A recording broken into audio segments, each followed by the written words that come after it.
Good morning, everybody. Welcome to another episode of the Smashy Business Show. Today is the 1st of October, 2024. It's a very jam-packed month full of events related to business and tech and a lot of exciting things. My name is Hind Dah, and I'm here with my co-host Abdul Majid Awan. Yesterday I went to the Podfest Dubai event, and I got to meet a lot of people. A lot of people. Talking about that because our first story is related to a podcast platform. For today's main stories, we have Podeo secures $5.4 million to expand beyond the Arab world. Attias Envisions global demand for Las Vegas Sphere, and reality TV star Ryan Serhant joins the Dubai real estate scene. First off, Podeo, which we proudly use for the Smashy Business Show to distribute our podcast. So it's a UAE-based podcast distribution platform. It was actually created in Lebanon, but they moved it to the UAE. And they've raised $5.4 million in the Series A funding round, and they aim to, of course, I think with a lot of with new funding, they aim to expand their operations into Eastern Europe, Latin America, and also to Southeast Asia, because it's actually been doing super well in the Arab region, in the Middle East.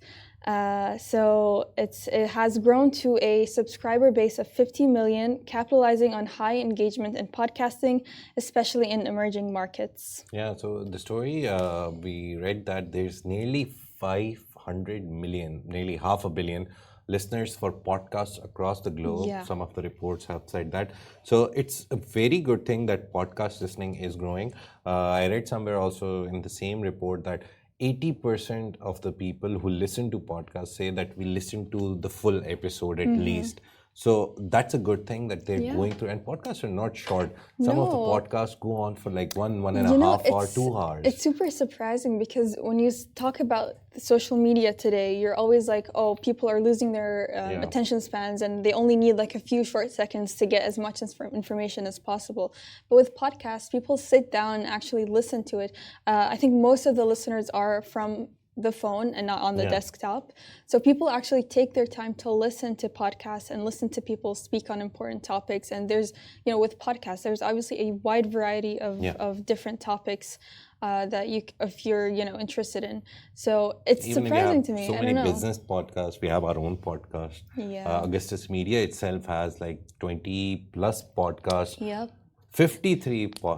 33 podcasts. My producer has told me the exact number. So we have both in English and Arabic. Yeah, so English, Arabic. So we as a company have 33 podcasts. So imagine the reach that podcasts have. The producer is telling me that we hit more than 1 million listeners on our podcast. Yeah. So monthly 1 million listeners. Okay, That's so cool. My producer is giving me bits and pieces of information. So that shows you. Yeah, but globally, podcast listenership has surpassed 500 million. And I think that number hopefully will continue to grow. So podcast expansion to these other regions reflects a growing recognition of the podcasting potential in underserved markets. And so they offer, the platform has unique offerings like audio production, which is easy to use, like their tools are easy to use. So obviously that makes it more attractive to people when you have everything on the platform itself. And also a revenue model that is free of subscription fees for creator. So they're trying to be more advertisement based. So that makes it much better for both the listeners and the producers or the creators. Yes, and what I saw was that they're trying to focus this money towards discoverability because, again, all these numbers show that every day a new podcaster is joining the gang, basically, and they want to become the next big podcaster. So discoverability becomes a very big problem, that how do you get discovered? Like YouTube has an algorithm for discoverability, Instagram, all the social media. So Podeo is trying to solve that problem. It already has, but it's making it more better. To, for example, if I listen to 5 or 6 business podcasts, for me, a new podcast popping up would be helpful. I would love to listen to a new podcast on business, have some fresh perspective from a new person. So all these things, this money is mainly earmarked for discoverability and expansion also. As in said, they're going to new markets.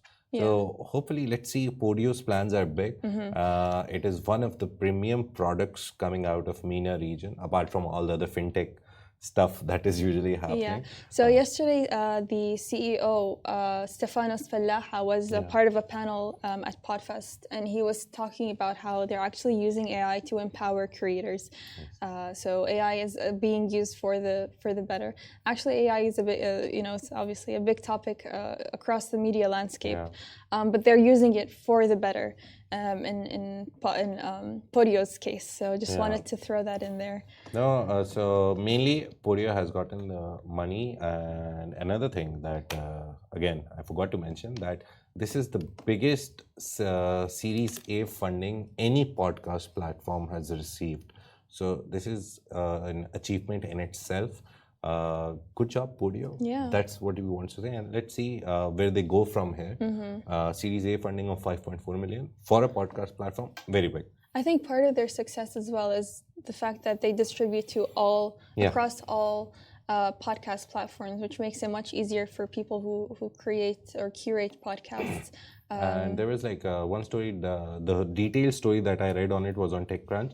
And there was this small mention that when the blast happened in 2020 in Beirut, there was a I don't exactly remember the chemical, ammonium nitrate. Yeah, so it was hundreds of tons of ammonium nitrate that detonated in a Beirut port warehouse. So a lot of people didn't know what was happening. There was no, because you can't go near the area, obviously. Right.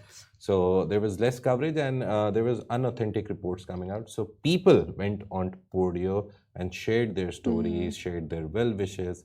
So that is how Podeo became like a household name. So that is the origin story. Obviously, it's said in the media landscape that bad news sells. But in this case, that bad news gave way for people to have a voice of their own. Yeah, so people near the area shared their experience of how they felt the tremors. And in turn, Podeo became more well known around the region. Let's move on to our second story. So Richard Attias envisions a global demand for Las Vegas Sphere experience. So Richard Attias is the CEO of the Future Investment Initiative Institute. And in fact, I was reading up about him, and he's like the main man behind the bringing in a lot of these billionaires and CEOs to Saudi Arabia, and he works closely with the Saudi royal family. So even though he's maybe not as well known as but he's still like a strong player. So he discussed potential is the keyword, global interest in replicating the Las Vegas Sphere, which is like an entertainment venue that is literally inside a sphere. A very cool looking piece of modern architecture, I would say. It's like people are trying to build things. Dubai has their Museum of Future, which is like a very nicely built architectural marvel. It really stands out in that like street of skyscrapers. And coming up with a concept which stands out in Las Vegas is very difficult. Exactly. That Las Vegas already is so flashy that building something which is completely new was very difficult, and they built it. The original budget for it was nearly 1.5 billion, but they went up to 2.3 billion because they needed to like hold the whole structure, because it's built in a very difficult way. It's not easy to build. The shape of the sphere is very difficult to hold. Then you have screens and everything needs to work and sync. So it's a very complicated project that they completed. A lot of people are saying that it's coming to the UAE, the next sphere, but it's been clarified that there is going to be a sphere in the UAE on the island, which is like a seafront development, which is being developed by Wasl. But it's not going to be the sphere. It is going to be a sphere inspired by something. That Las Vegas sphere. So they'll be inspired by it, maybe build it, but not exactly the company is coming here. So yeah. Yeah. So the actual Las Vegas Sphere was only opened last year, so on September 29th. And it has a residency by U2, which Majid just told me, like, they perform almost every other night or very frequently. 40 shows. Yeah, very frequently. And it already has a lot of attention, the Sphere, I mean, because of the cutting edge design and the technology, because it's like a screen, a spherical screen. If I can give you an idea of what it looks like, if you've been to SeaWorld Yas Island, have you been there? Yes, I have. Yeah, so when you stand in the middle, you see there's like a whole bent screen that displays all. Tank, So make it like 10 times larger, and that is the Sphere. Because when I read very about impressive. it, I was like, what have I seen which is closer to it? Because I haven't seen this Sphere obviously from the inside. Our owner Richard was telling me that it's like a whole new experience from the inside, looking at everything. So and it seats a lot of people, right? Like thousands upon thousands. It's like it has become a tourism spot for everyone. Whoever goes to Las Vegas first used to go to casinos, and now they're going to this fair as well. So the entertainment factor is there. They also released the first feature film. So the whole sphere from the outside turned into Earth, and I again saw a lot of videos of it. I was really inspired by what was happening inside, and it's not only the visuals; it's the sound as well. And it has a 4D structure, so there's mist and air also involved. Wow. It's like a roller coaster ride where you get water and everything. So this is like this fair where you smell something from the mist and you see air blowing through it. It's a very nice thing. Hopefully, when we'll visit there, we'll see it ourselves. Maybe we'll put stories of it. What's happening. So coming back to Saudi Arabia, the 8th edition of the Future Investment Initiative, FIII, will take place this month. Again, very jam-packed month, from October 29th to 31st in Riyadh. And they'll discuss, investment opportunities and innovations in entertainment. And they're so that's expected to be like the main talk around, The Future Investment Initiative attracts like some of the biggest global leaders. This year's list is big as well. I was looking at it. So just go to their page and see the number, the people actually who make it. It's like people like Richard Attias. No one knows them, but in the business circle, everyone knows them. So these are the people that come there and they discuss obviously how the world of investment is changing. They discuss the ideas, they discuss deals. A lot of things happen. Our head will be there. Richard Fitzgerald, our owner, is going there. So obviously we'll give you all the updates right from there, what's happening. And I wonder after this conference or whatnot, after that is complete, there's going to be a lot of new developments after that, new news about things being built around technology and whatnot. So basically, Richard Attias quoted Jim Dolan, MSG Entertainment chief, that they're getting a lot of requests for this fair. What I read was reportedly, I read all the reports that were there about this fair, if it is going anywhere.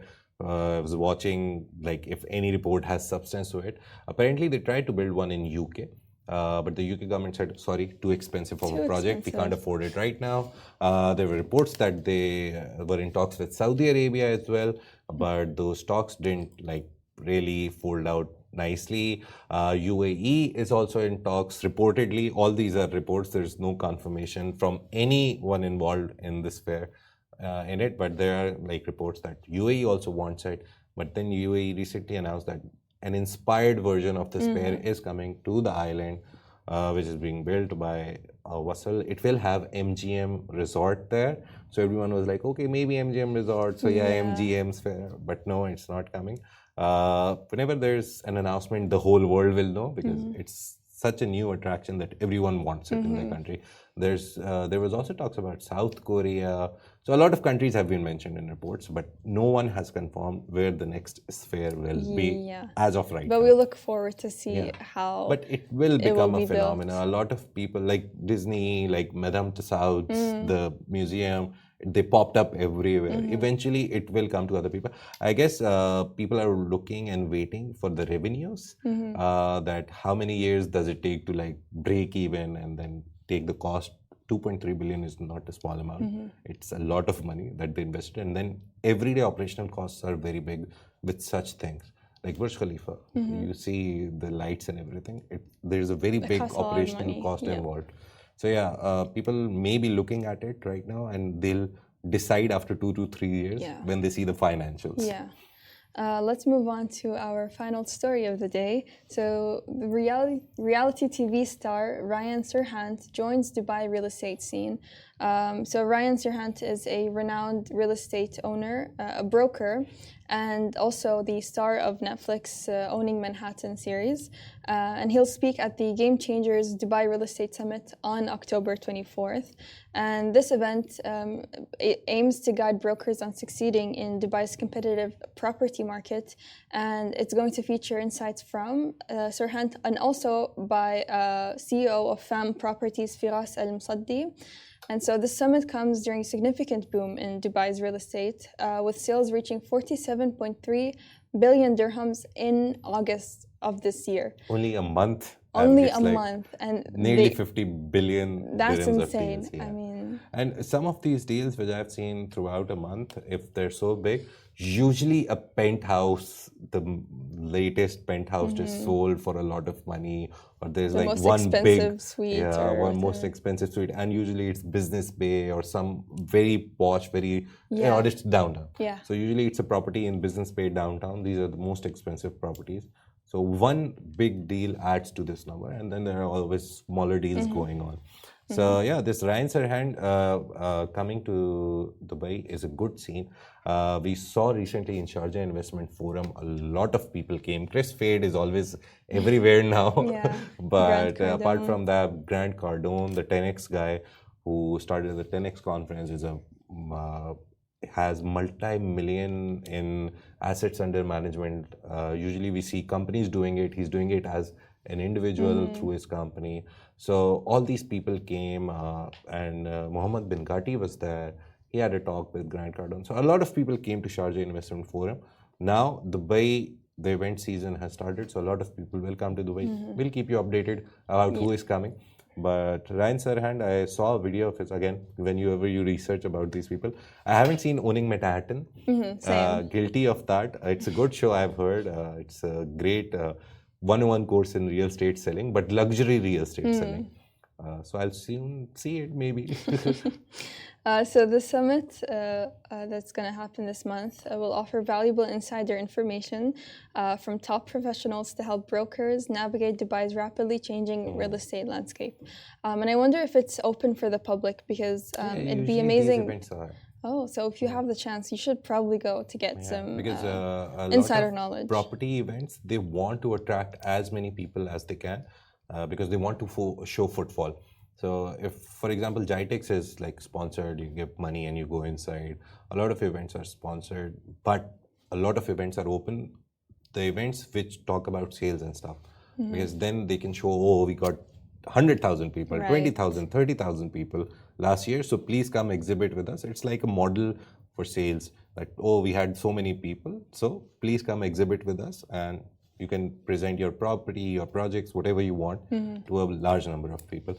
So obviously, most probably it's going to be this session. Maybe after everything with him coming, they can maybe be like, okay, pay 50 dirhams, 100 dirhams, maybe small ticket price.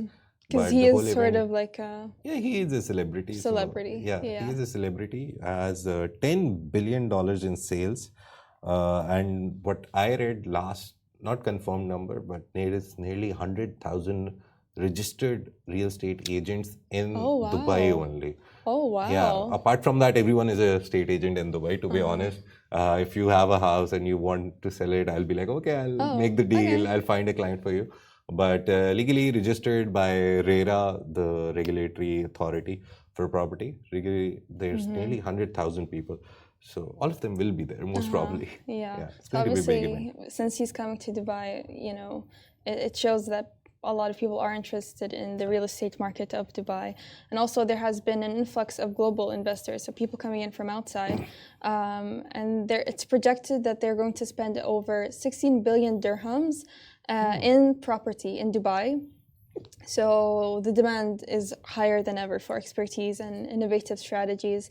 There's So always this discussion. Sorry, I just remembered when you talked 16 billion, there's always this discussion that the Dubai real estate is a bubble which will burst soon. And I recently saw an infographic by, I don't remember the exact company. Again, very well-known, verified source. It wasn't like just something that I received on WhatsApp. The infographic had a list of cities which have the highest chance of getting a bubble burst in property. Miami was at the top. Like people are like, okay, Miami selling properties at a very high rate. Soon the bubble will burst and everything. They have a very high chance. Dubai was on 14th number on that list. So it was like in the middle range that there is very less chance that the property bubble will burst. So that's a good sign for the property dealers. That's a good sign for the people buying the property, that if they buy something for 1 million, it won't become worth $500,000. It won't depreciate, it will appreciate. So yeah, just wanted to share something I read. That's cool. Yeah, so this all happened. Apart from that, in other news, like small news, UAE Federal Tax Authority has extended the deadline for corporate tax filing. We talked about it yesterday as well. Again, reminding you that if you're a company which was established, registered, or formed after February 2023, you still have time by the end of this year to file your tax returns. Apple Pay made its debut in Oman. We talked about Samsung Pay coming now. Apple Pay is there, so Oman is becoming better and better in digital payments. They're moving forward. Yeah. UAE has a new $1 trillion asset management company, Nuveem, N-U-V-E-E-M. They have also registered in ADGM. This is the second $1 trillion asset management company that has arrived in Abu Dhabi in the last month only. It's not like the whole year, in the last month only. So PGIM was the first one. Nuveem is the second one.